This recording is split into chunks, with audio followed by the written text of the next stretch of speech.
É uma alegria nós estarmos juntos mais uma vez no programa A Bíblia no Meu Dia a Dia, e ter a sua companhia é muito especial, principalmente sabendo que Deus está conosco, Ele se manifesta, Ele é real e nós estamos vivendo um momento de espiritualidade. Faz parte das práticas de piedade da Canção Nova, da vida espiritual da Canção Nova, Alexio Divina. Só que isso não é exclusividade da Canção Nova. Isso faz parte da espiritualidade da igreja. Nós devemos nos alimentar cotidianamente da palavra. E o programa Bíblia no Meu Dia a Dia é um momento importante. É um momento onde a Canção Nova preparou para cada um de nós essa oportunidade de viver a espiritualidade da palavra e de sermos formados na palavra, seguindo a metodologia que o Padre Jonas intuiu, recebeu como inspiração, a Bíblia no meu dia a dia. Porque ela precisa ser presença no nosso cotidiano, alimento, porque nós precisamos de alimento para sobreviver, comer todos os dias, né? Tomar café, almoçar ou jantar, fazer uma refeição, tomar água, isso mantém o nosso organismo vivo. A palavra é o alimento para a nossa alma, para a nossa vida espiritual. Então, junto comigo, peça ao Espírito Santo para que Ele nos conduza no nosso estudo bíblico de hoje. No nome do Pai, do Filho e do Espírito Santo. Amém. Vinde, Espírito Santo, enchei os corações dos vossos fiéis e acendei neles o fogo do vosso amor. Enviai o vosso Espírito e tudo será criado e renovareis a face da terra. Oremos, ó Deus que instruíste os corações dos vossos fiéis com a luz do Espírito Santo. Fazei que apreciemos retamente todas as coisas segundo o mesmo Espírito e gozemos sempre da sua consolação por Cristo Senhor nosso. Amém. Quero convidar você a pegar a sua palavra e também o seu caderno para anotar o estudo bíblico de hoje. Estamos estudando o segundo livro de Samuel. Então anota aí, 2 Samuel, capítulo 6, versículos de 12 a 23. 2 Samuel, capítulo 3, versículos de 12 a 23. Vamos ler juntos o texto e depois meditá-lo.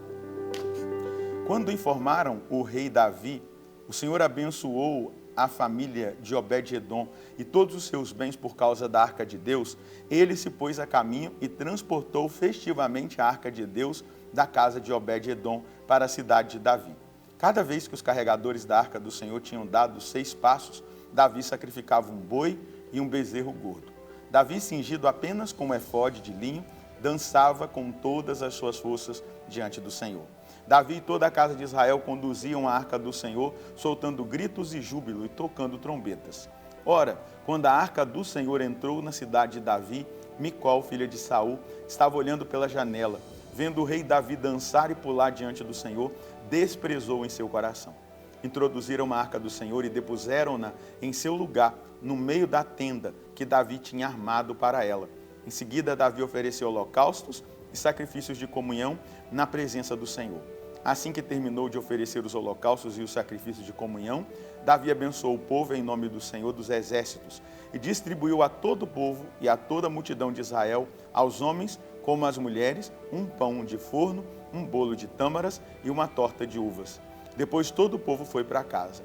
Quando Davi voltou para saudar a família, Micol, filha de Saul, foi-lhe ao encontro e disse: que bela figura fez hoje o rei de Israel, desnudando-se aos olhares das escravas dos seus servidores, como faria um bufão qualquer. Mas Davi respondeu: é diante do Senhor que eu danço. Bendito seja o Senhor que me escolheu, de preferência a teu pai e a toda a tua família, para tornar-me o príncipe do seu povo, Israel. Diante do Senhor eu vou pulando, serei humilhado ainda mais, ficarei rebaixado aos meus próprios olhos, mas da parte das escravas de que falas, ganharei estima. E Micol, filha de Saul, não teve mais filhos até o dia de sua morte.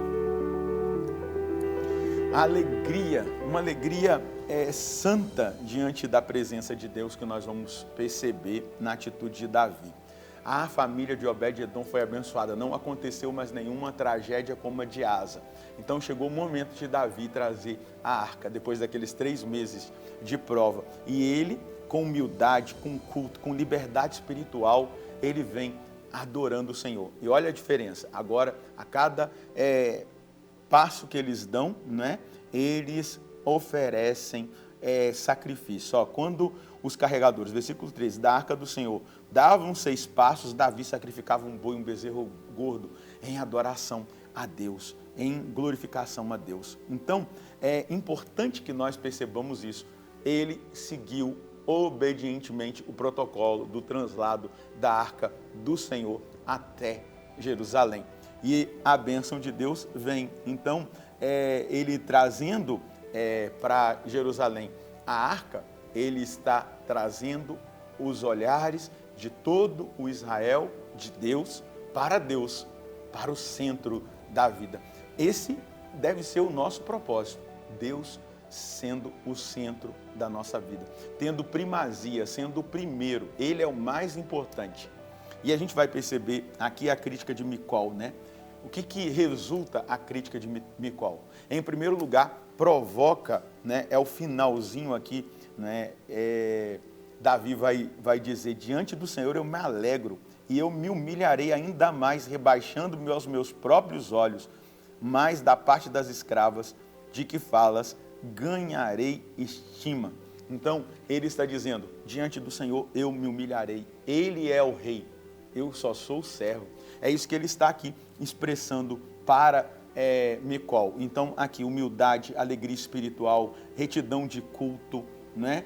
Então, Micol, ela mostra algo, o risco da exterioridade, do olhar crítico, do orgulho, da imparcialidade e incapacidade também de compreender a alegria de um coração que adora verdadeiramente a Deus. Cuidado, aqui tem um detalhe, Micol ficou estéril, não teve mais filhos, até morrer. Os fiscais, eu gosto de usar esse termo, os fiscais da adoração experimentam esterilidade. Quem não adora com reverência, com amor, com sinceridade, com humildade e fica reparando a adoração do outro, o outro é extravagante, o outro fez isso, o outro gritou, o outro chorou, o outro tremeu, o outro levantou a mão. Você vai ficar estéril, você não vai receber a graça de Deus. Não seja fiscal da adoração, não fique na exterioridade. Deus vê o coração. E se aquela pessoa, por mais extravagante que ela pareça estar sendo, até mesmo na nossa concepção desequilibrada, se o coração dela é sincero, a adoração dela agrada a Deus. Mas a nossa crítica e a nossa fiscalização da adoração daquela pessoa não agrada a Deus, como não agradou a Deus aquilo que Micol fez, fiscalizando o rei, dizendo que papelão, não parece um rei, mas ele tinha amor verdadeiro a Deus, originalidade de adoração, ele oferecia tudo, o corpo participa da alegria espiritual, o nosso corpo deve participar da alegria espiritual, daquilo que nós ofertamos a Deus. Então, a entrada da arca prefigura também a alegria final da comunhão com Deus, da presença divina, né? A alegria do reino eterno, o culto eterno que um dia nós prestaremos a Deus na visão beatífica diante do trono de Deus no céu. Então, anagogicamente falando, na nossa leitura espiritual da Bíblia, essa alegria, essa festa, esse júbilo é o céu. Por isso que Paulo vai dizer, os sofrimentos do tempo presente não se comparam com a glória que há de se revelar no céu, né? Eu tenho para mim que os sofrimentos do tempo presente, vai dizer o apóstolo, não se comparam com a glória que está por vir. Essa alegria, essa liberdade dos filhos de Deus diante da presença divina, essa alegria dos santos, dos anjos, da Virgem Maria, de São José no céu. Um dia nós experimentaremos essa alegria. Mas hoje, seja sincero na sua adoração. Se você adora no silêncio, se você adora de uma forma ali piedosa, compenetrada, fique com o seu jeito de adorar, mas respeite o jeito do outro adorar. É claro, eu não estou falando aqui que alguém tem que entrar na capela do Santíssimo no momento de silêncio, ficar dando espetáculo. Mas vamos imaginar, numa adoração pública, num momento carismático, não julgue a maneira que aquela pessoa está experimentando a Deus. É ela e Deus. O juiz é Deus. Não perca a graça, não perca a hora da graça, não perca a fecundidade da adoração, não perca a fecundidade do reconhecimento da presença de Deus em ficar olhando e fiscalizando as pessoas. Viva a sua intimidade. Uma outra coisa importantíssima é perceber que Davi, ele reconhece que não é ele, mas é Deus. Davi respondeu a Micol, é diante do Senhor que eu danço? Bendito seja o Senhor que me escolheu. Eu sou eleito porque Deus me tirou lá da casa do meu pai, lá daquele lugar onde eu pastoreava as ovelhas, e foi Ele que me trouxe, né? Ele que me trouxe, Ele me escolheu de preferência ao teu pai que não o adorou, e a toda a sua casa, para me tornar príncipe do seu povo em Israel. Então, Davi dá a glória devida a Deus. Tudo é nele, por ele e para ele. Davi não pega a glória para si mesmo, mas ele reverencia o Deus que o chamou, o Deus que ele adora, o Deus que ele dança, o Deus que ele canta, o Deus que ele exalta, né? Antigamente a gente cantava: eu canto como rei Davi, eu danço como rei Davi, eu louvo como rei Davi, não é verdade? Nessa liberdade de louvor, de adoração e de sinceridade do coração. Não faça nada para aparecer, mas seja sincero no seu coração diante de Deus. Qual é a mensagem que nós podemos colher hoje no texto que nós estudamos? O Senhor nos convida a vivermos a adoração e o reconhecimento de sua santa presença com o coração livre e reverente. Diante do Senhor devemos entregar tudo o que somos e temos.